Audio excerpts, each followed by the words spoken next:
apa ya, nilai-nilai kita udah berubah. Artinya ada Kita beberapa argumentasi dulu. Yang kedua, saya kira kita ini bersamaan kedudukan di dalam hukum dan pemerintahan. Ini by constitution, ya, pasal 27 ayat 1.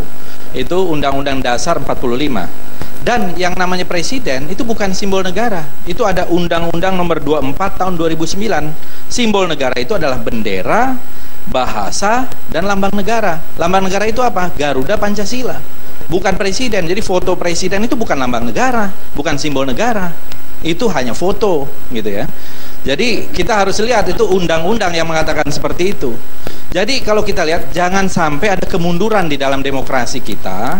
Ini berlaku saya kira kan untuk urusan lama. Jangan karena sekarang ini Pak Jokowi atau siapapun presidennya ya kita harus tetap dengan seperti ini. Begitu juga saya kira jangan karena ini ada satu kritikan yang makin tajam, apalagi kita mau masuk krisis, nanti presiden semakin banyak dipersalahkan, lalu membantu membuat satu hukum untuk membentengi dalam satu circumstances tertentu. Nah saya kira ini adalah satu inferioritas dari penguasa. Ya, kalau kita lihat ini kalau kita lihat dulu ketika ini kan masuk di dalam Hatzai Artikelen yang dulu juga sangat ditentang oleh para aktivis dan pegiat demokrasi. Ini pasal-pasal karet yang diciptakan oleh kolonial Belanda. Mungkin ketika itu yang namanya Raja dan Ratu Belanda itu kan mereka tuh simbol dalam demokrasi parlementer. Kita ini kan presidensil. Jadi saya tidak melihat ada urgensinya sekarang untuk dihidupkan kembali. Tunggu dulu. Ini pasal yang tidak ada itu hanya di negara Amerika dan Prancis. Enggak, Inggris juga tidak ada. Inggris ada tidak dong. Ada. Kalau kita lihat ya, kalau kita lihat di Inggris pada waktu Perang Teluk itu yang namanya Tony Blair itu dikatakan sebagai the anjingnya George Bush. Sampai ada poster di mana-mana fotonya George Bush lagi menyeret anjing yang mukanya Tony Blair. Ya, tapi tidak ada kriminalisasi terhadap itu. Bukan berarti tidak ada pasalnya. Tapi itu hanya berarti bahwa pemerintahnya tidak mengadukan atau tidak memperkarakan. Iya. Sama aja dengan Pak SBY ketika dibikin foto dia ditempel di kerbau. Ya, justru dia tidak. Jadi begini Bang Karni, saya kira kalau kita mau konsisten dengan apa yang sudah kita perjuangkan dan ini sudah berjalan juga, kalau ada masalah kan siapapun berhak, presiden juga bisa, termasuk ketika itu melaporkan Pak Egy Sujana kan sama saja. Jadi saya kira tidak ada kekurangan di dalam soal hukum ya ketika itu, tidak ada reduksi kalau kita masih konsisten dengan konstitusi kita bahwa setiap warga negara bersamaan kedudukannya di dalam hukum. Jadi apakah anggota DPR, apakah presiden atau siapa, kalau merasa terhina ya laporkan saja, selesai. Karena dia bukan lambang negara. Saya kira yang ini masalah yang khawatirkan konkretnya apa dari pasal ini? Pertanyaan itu harusnya disampaikan pada pemerintah. Yang dikhawatirkan apa kalau ini harus dihidupkan? Pertanyaan itu bukan kepada saya, kepada pemerintah yang mengajukan itu. Apa yang dikhawatirkan di zaman seperti ini? Kok masih takut untuk dikritik atau kemudian nanti dihina? Ini kan karet antara dikritik dengan dihina itu. Kalau penghinaan itu sudah kelewatan, bisa dibuktikan, dihukum saja, tidak ada masalah, gitu. Dan saya kira tidak ada hak yang dikurangi bagi setiap warga negara, siapapun presidennya. Dan saya kira Pak SBY pada waktu itu juga sudah menerima dan tidak mengajukan satu protes atau apapun. Tapi RUU ini zaman PSBY loh. Ya sejak 2006 itu, ya itu kan sekarang ini yang diajukan ini kan yang mengajukan ini tidak ada yang istilah memang carry over ya. Ini adalah RUU yang baru diajukan, tidak ada istilah carry over gitu di dalam, walaupun bisa saja ada beberapa poin pernah dibicarakan pada tingkat pertama ketika itu, tetapi tidak ada istilah carry over itu. Ini adalah RUU baru yang diajukan oleh pemerintah ini, bukan oleh pemerintahan SBY.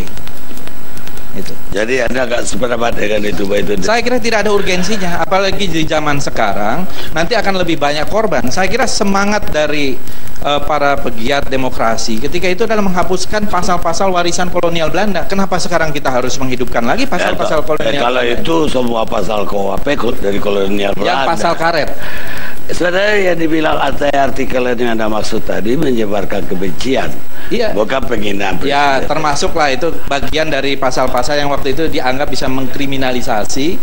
Yang ini termasuk juga banyak korbannya. Kemarin saja saya kira sudah cukup banyak korbannya, dan argumentasi konstitusi itu saya kira sudah cukup bisa mewakili bahwa kalau kita tanya kepada masyarakat juga pasti masyarakat akan mengatakan ya tidak perlu, karena ini akan mengganggu kebebasan kita, mengganggu demokrasi yang sudah kita bangun, dan seolah-olah ada semacam inferiority complex di kalangan penguasa terhadap apa yang berkembang sekarang ini, tidak tahan dengan kritik.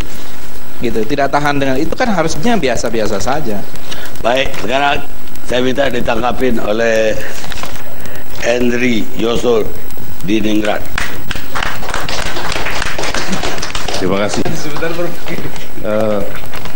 Sebagai mantan aktivis, sebagai orang pergerakan, saya sangat menghargai kebebasan mengemukakan pendapat. Akan tetapi di dalam menggunakan hak itu tentunya harus ada batasan sehingga tidak menyerang hak serta kehormatan orang lain. Untuk itu sudah ada beberapa pasal di dalam KUHP. Kemudian khusus penghinaan terhadap presiden. Banyak yang mengatakan ini tipis jaraknya dengan kritik, sehingga salah-salah nanti orang mengkritik dikatakan menghina. Ada lagi yang menyamakan seperti Pak Fadlizon memberikan contoh di negara barat, di Amerika, presiden ini menyeret ini seperti anjing dan sebagainya. Kita harus ingat bahwa bangsa kita adalah bangsa yang berbudaya, bangsa yang beradab, bangsa yang berakhlak. Tentunya tidak boleh kita menganut paham atau teori-teori yang berlaku. Tidak semua teori yang berlaku di negara barat bisa kita terapkan di sini. Saya termasuk orang yang tidak suka di dalam diskusi menjadi bias. Sebagai acuan kita dalam diskusi ini kaitannya dengan perlukah ada pasal yang memberikan perlindungan kepada presiden untuk tidak dihina. Saya memandang perlu, karena menghina kepala negara asing saja tidak boleh. Kenapa kok menghina kepala negara atau kepala pemerintahan kita sendiri kok dibolehkan? Itu satu. Kalau dikatakan tipis jaraknya, saya pikir tidak.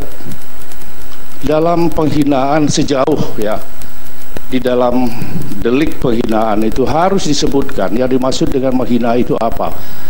Kalau barang siapa menghina, nah ini yang bisa rancu.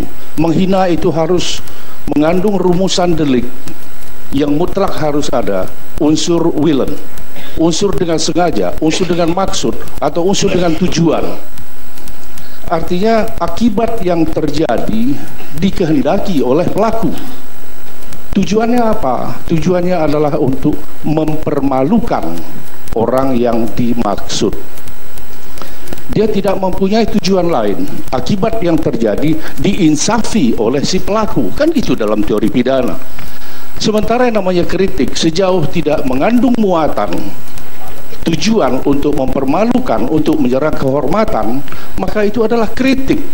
Seperti lagu tadi, itu adalah curhat. Kritik yang tidak mengandung muatan untuk menyerang kehormatan presiden.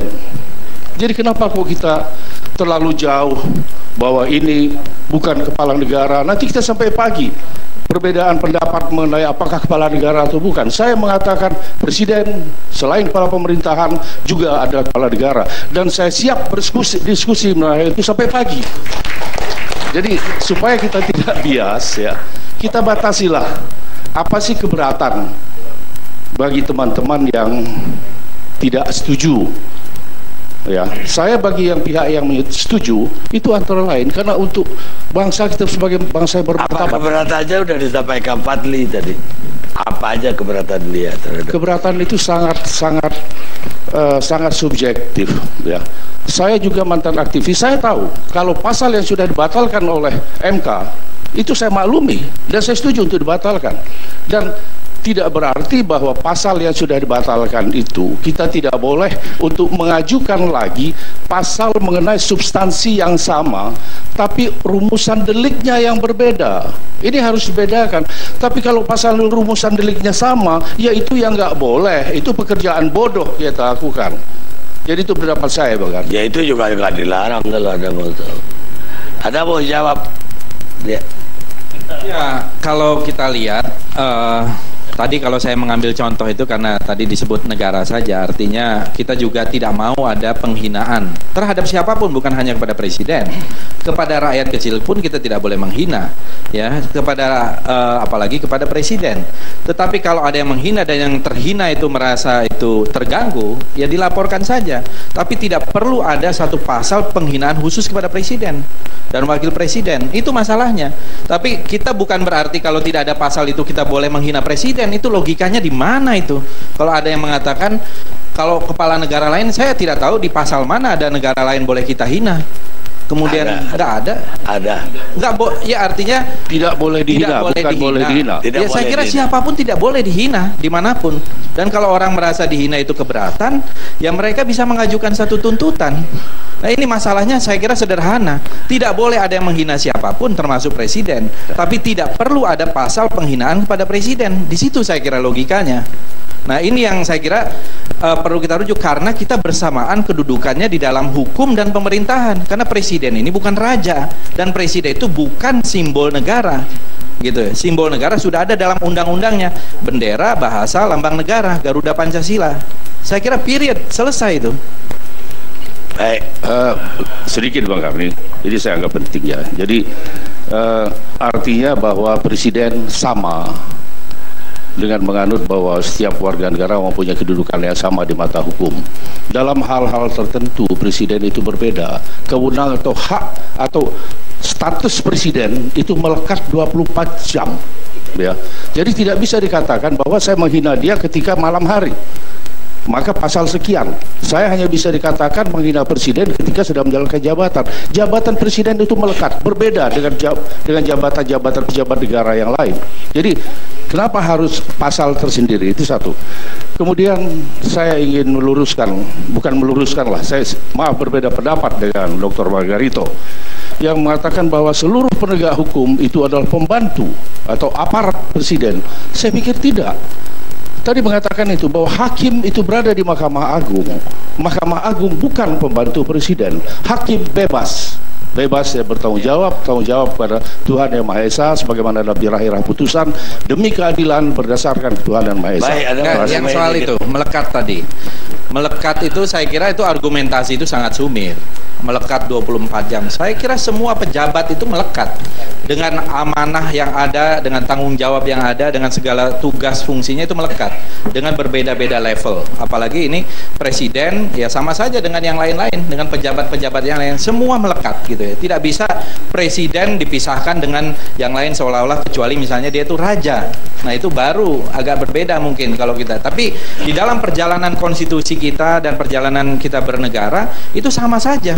Jadi saya kira tolong ini juga dikoreksi. Jangan argumentasinya itu diada-adakan karena ini melekat gitu. Apa saya keberatan kalau ada itu argumentasi yuridis yuk. Yuridis argumentatif. Jadi jangan dikatakan mengada-ada itu ya. Sekali pemerintah berpegang kepada prinsip pembungkaman suara oposisi, maka pemerintah akan menjalankan untuk terus-menerus prinsip meningkatkan tindakan represif hingga menjadi sumber teror bagi semua warga negara dan juga akan bikin sebuah warga atau individu ketakutan. Henry Truman, Presiden Amerika ke-33. Kita